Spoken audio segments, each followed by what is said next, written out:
Superstar Allu Arjun को bedroom से police उठाकर ले गई गिरफ्तार करके, लेकिन जेल में नहीं रहेगा पुष्पा, उनके फैंस कह रहे हैं। पुष्पा 1 और पुष्पा 2 के बाद सुर्खियों में आए न सिर्फ दक्षिण भारत में बल्कि पूरे भारत में, पूरे देश में, दुनिया में अल्लू अर्जुन प्रसिद्ध हुए। पुष्पा के नाम से अल्लू अर्जुन की गिरफ्तारी हुई। तस्वीर मैं आपको दिखाऊं जेल में, अभी ये जेल की तस्वीरें मैं आपको दिखा रहा हूं, सीधी तस्वीरें आप देख रहे हैं। उनके समर्थक बड़ा हुजूम अल्लू अर्जुन के बाहर निकलने का इंतजार कर रहे हैं। देखिए जरा, सुपरस्टार अल्लू अर्जुन को हैदराबाद पुलिस ने अरेस्ट किया। अल्लू अर्जुन ने गिरफ्तारी के तरीके पर कड़ा एतराज जताया। पुलिस ने नाश्ता तक नहीं करने दिया, कपड़े भी नहीं बदलने दिए।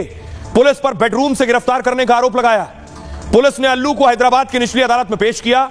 उन पर बीएनएस की धारा 105 गैर इरादतन हत्या का केस दर्ज था। इस केस में 5 साल से लेकर 10 साल तक की जेल हो सकती है। धारा 118(1) जानबूझकर चोट पहुंचाने का मामला दर्ज है। सरकारी वकील ने कहा अल्लू अर्जुन को पुलिस ने अलर्ट किया था। हैदराबाद में पुष्पा 2 की स्क्रीनिंग में शामिल ना होने को भी कहा गया था। यह जानते हुए भी हादसा हो सकता है, अल्लू अर्जुन वहां पर आए थे। दलील सुनने के बाद अदालत ने अल्लू को 14 दिन की जेल भेज दिया, यानी 14 दिन की न्यायिक हिरासत।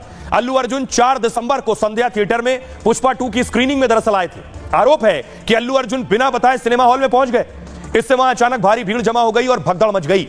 भगदड़ में एक महिला की मौत हो गई थी और एक बच्चा घायल हो गया था। अल्लू अर्जुन इस वक्त देश के सबसे बड़े अभिनेता हैं। पुष्पा 2 फिल्म को लेकर इस समय देश भर में चर्चा में है और एक फिल्म की फीस वो 300 करोड़ तक लेते हैं। एक फिल्म की कमाई में रजनीकांत, शाहरुख को पीछे छोड़ दिया। अल्लू अर्जुन पहले साउथ के सुपरस्टार माने जाते थे। 2003 में तेलुगु फिल्म से करियर की शुरुआत की थी, लेकिन फिल्म पुष्पा से अल्लू अर्जुन ग्लोबल स्टार बन गए।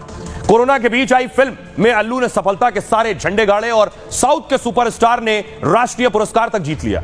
हिंदी से लेकर दक्षिण तक में उनके करोड़ों फैंस हैं। अकेले इंस्टाग्राम पर 2.5 करोड़ फॉलोअर्स हैं उनके। रिपोर्ट के मुताबिक वो 500 करोड़ की संपत्ति के मालिक हैं, जबकि उनके पूरे परिवार की संपत्ति 6000 करोड़ रुपए।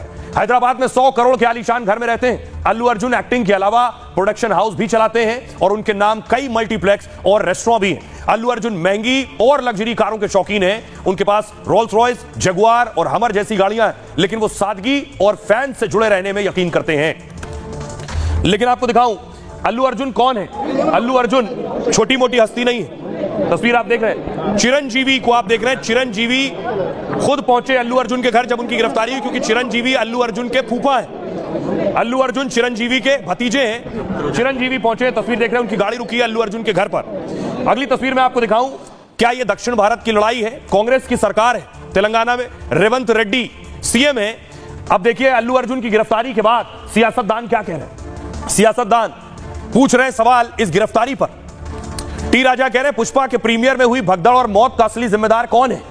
सिनेमा मालिक ने कमिश्नर को कहा था कि पुष्पा के कलाकार आने वाले हैं, फिर पुलिस ने थिएटर में सुरक्षा के पर्याप्त इंतजाम क्यों नहीं किए? अल्लू अर्जुन ने तेलंगाना की छवि बढ़ाई है, उन्हें राष्ट्रीय फिल्म पुरस्कार मिला है। ऐसा लग रहा है कि सीएम और सरकार को उनसे कोई परेशानी है। रेवंत रेड्डी सीएम है तेलंगाना के, वो कह रहे हैं कानून की नजर में सब बराबर है। अल्लू की गिरफ्तारी में सरकार का दखल नहीं है। जी किशन रेड्डी केंद्रीय मंत्री है, वो कह रहे हैं आनंद फानन में की गई गिरफ्तारी गैर जरूरी और गैर जिम्मेदार है। यह गिरफ्तारी सियासी भावना से प्रेरित लगती है। बंदी संजय केंद्रीय मंत्री कह रहे हैं अल्लू अर्जुन को पुलिस ने बेडरूम से गिरफ्तार किया, उन्हें कपड़े बदलने तक का मौका नहीं दिया गया। जिस अभिनेता ने देश दुनिया में तेलंगाना का नाम बढ़ाया, उसके साथ अपराधियों जैसा बर्ताव। एक्टर वरुण धवन कह रहे हैं अभिनेता सुरक्षा प्रोटोकॉल की अकेले जिम्मेदारी नहीं ले सकता है, वो केवल अपने आसपास के लोगों को बचा सकता है। भगदड़ और उसमें महिला की मौत दुखद थी, लेकिन इसके लिए एक व्यक्ति को दोषी ठहराना ठीक नहीं। रजा मुराद कह रहे हैं भीड़ का ख्याल रखना थिएटर की जिम्मेदारी थी, भगदड़ या हादसे का अभिनेता जिम्मेदार नहीं है। लोकप्रिय होना तो कोई अपराध नहीं है।